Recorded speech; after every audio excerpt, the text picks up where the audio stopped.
As-salatu khairum minan naum. As-salatu khairum minan naum. Allahu Akbar, Allahu Akbar. La ilaha illallah.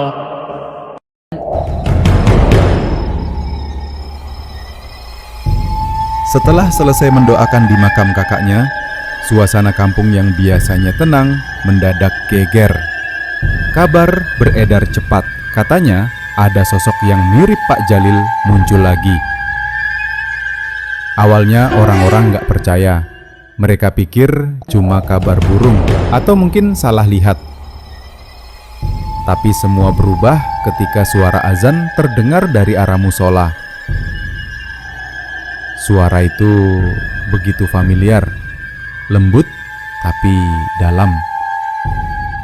Serak-serak khas Pak Jalil yang dulu sering jadi muadzin sebelum meninggal.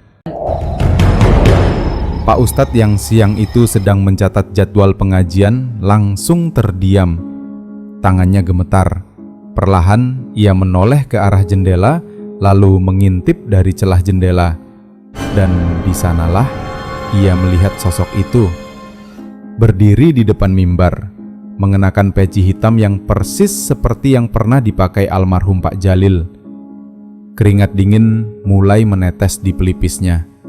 Astagfirullah, jangan-jangan ini yang bangkit dari kubur itu ya Allah, bisiknya dengan suara bergetar. Ia mundur pelan-pelan sambil tetap mengintip, tapi justru matanya makin melebar saat melihat sosok itu menatap balik ke arahnya. Pandangan yang dalam, tenang, tapi bikin bulu kuduk berdiri. Sementara itu, di rumah sebelah musola, Pak Badot yang sedang tidur pulas langsung ikut kaget begitu mendengar lantunan suara azan itu. Waduh, suara siapa tuh? Kok suaranya mirip si Jalil yang udah meninggoy? Tak hanya Pak Badot, beberapa warga pun mulai berdatangan, penasaran dengan suara itu.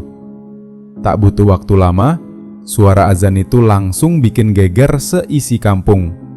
Dari ujung gang sampai warung depan, semua orang mendadak keluar rumah. Semua lari ke arah musola dengan wajah penasaran campur takut. Beneran itu suara Pak Jalil loh, teriak Bu Sumi sambil nyeret sendal sebelah. Sampai di depan musola, suasana jadi makin rame, kayak ada konser dangdut. Semua orang berdiri berjejer rapi, serius banget, kayak antri sembako gratis dari kelurahan. Ada yang sambil komat-kamit baca doa, ada juga yang diam tapi matanya ngintip terus ke arah pengeras suara musola. Suara itu masih terdengar jelas, bikin bulu kuduk berdiri. Seorang bapak tua di pojokan sampai nyeletuk. Kalau ini beneran Pak Jalil, berarti kuburannya kosong dong. Suasana tegang tapi kocak itu bikin semua warga makin penasaran. Mereka nunggu di luar musola, berharap sosok yang azan itu keluar. Begitu suara azan berhenti dan musola mendadak sepi, warga langsung panik satu kampung. Tanpa pikir panjang, mereka rame-rame menuju rumah Pak Rungkat. Katanya sih, arwah Pak Jalil hidup lagi. Rumah Pak Rungkat langsung dikerubungi warga kayak sarang lebah disiram air panas. Pak Rungkat yang lagi duduk di dalam langsung keluar. Loh, ada apa ini rame-rame?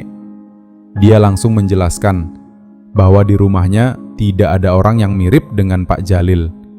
Akan tetapi, warga masih belum percaya. Sebagian tetap ngintip-ngintip dari luar pagar, berharap sosok misterius yang mirip Pak Jalil itu nongol beneran di rumah Pak Rungkat. Dan begitulah guys, hari-hari yang awalnya cuma ramai karena suara azan, malah berubah jadi hari paling heboh di kampung itu. Tapi yang jelas, kadang kita memang suka panik duluan sebelum tahu kebenarannya. Padahal yang kita takutin belum tentu benar, dan yang kita kira aneh bisa jadi cuma salah paham belaka. So, jadi jangan buru-buru menilai sesuatu dari apa yang kita dengar, tapi pastikan dulu apa yang sebenarnya terjadi. Karena rasa takut kadang datang bukan dari hantu, tapi dari pikiran kita sendiri. Semoga kita semua dijauhkan dari prasangka buruk, diberi hati yang tenang, dan keberanian untuk mencari kebenaran tanpa harus menebar ketakutan. Amin, ya Robbal Alamin. Terima kasih buat kalian semua yang udah nonton sampai akhir.